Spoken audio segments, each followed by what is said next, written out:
नमस्कार दोस्तों, मेरे चैनल में एक बार फिर से आप लोगों का स्वागत है। आज मैं आप लोगों को बताऊंगा कि जो हमारा भारत रहा जब ये आज़ाद नहीं हुआ था तो उस समय जो श्रमिक होते थे उनके लिए क्या क्या कानून और कब कब बने और इनके क्या जो है प्रावधान रहे। तो चलिए शुरुआत करता हूं मैं प्रमुख श्रमिक कानूनों की। देखो दोस्तों, भारतीय श्रम पर सबसे पहला जो आयोग गठित हुआ था, जिसे हम प्रथम आयोग कहते हैं, वो 1875 ईस्वी में नियुक्त हुआ था और यह लंकाशायर के उद्योगपतियों की मांग पर गठित किया गया था। इसका उद्देश्य भारतीय कारखानों में जो कामगार थे, जो काम करने वाले श्रमिक थे, उनके काम करने की परिस्थितियों का अध्ययन करना था। तो इस प्रकार से ये जो कार्य शुरू होता है वो 1875 ईस्वी से होता है और इसके बाद आता है प्रथम कारखाना कानून 1881 ईस्वी में। तो 1881 ईस्वी में जो प्रथम कारखाना कानून आता है, इस कानून के अनुसार जो बाल श्रम था उसके संबंधित जो है कुछ प्रावधान बनाए गए और इनमें मुख्य प्रावधान थे। पहला, 7 वर्ष से कम आयु के बच्चों को कारखानों में नहीं लगाया जा सकता।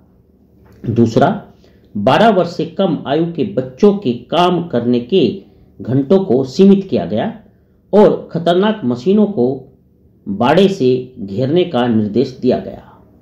तो ये दो मुख्य इसके प्रावधान थे जो कि बाल श्रमिकों को लेकर थे और ये था प्रथम कारखाना कानून 1881।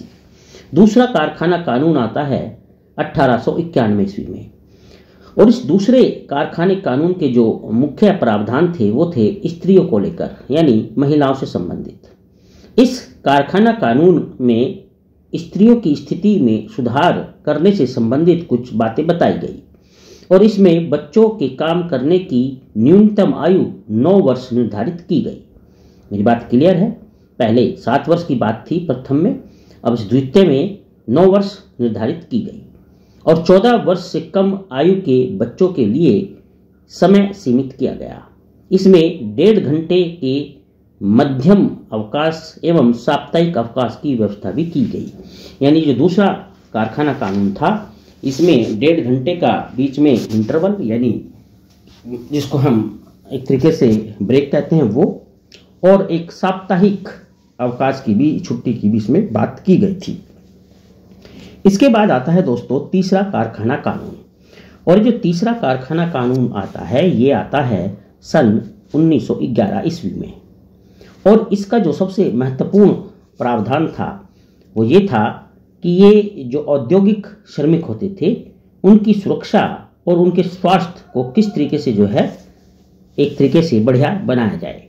तो यानी हम कह सकते हैं कि जो तीसरा कारखाना कानून जो 1911 में आया, यह औद्योगिक श्रमिकों के सुरक्षा और उनके स्वास्थ्य से संबंधित था। इसके बाद आता है चौथा कारखाना कानून 1922 में, यानी ठीक 11 साल के बाद। और ये जो चौथा कारखाना कानून था ये केवल फैक्ट्रियों पर ही लागू होता था। तो इस तरीके से दोस्तों ये कुछ संक्षिप्त जानकारी थी भारत में जो श्रमिक थे उनसे संबंधित कुछ कानूनों की और उनमें जो महत्वपूर्ण प्रावधान थे और वे किस चीज़ से संबंधित थे उससे संबंधित ये कुछ जानकारियाँ थी जो थोड़ी संक्षिप्त थी। उम्मीद करता हूँ इससे आप लोग को कुछ जानकारी जरूर मिली होगी। तो चलिए कमेंट करके बताना।